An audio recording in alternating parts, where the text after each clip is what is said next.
భూపాలపట్నం గ్రామం నుంచి ద్వారకా తిరుమల నడిచెళ్ళే భక్తులు వీళ్ళందరూ రెండో రోజుని అలాగే దెందులోనే ఊళ్ళో భోజనం చేసి అలాగే మధ్యాహ్నం మళ్ళీ బయలుదేరడం అయితే జరుగుతుంది.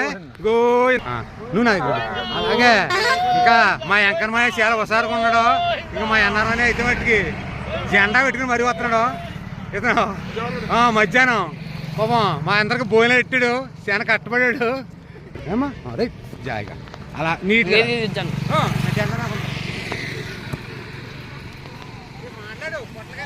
ఏం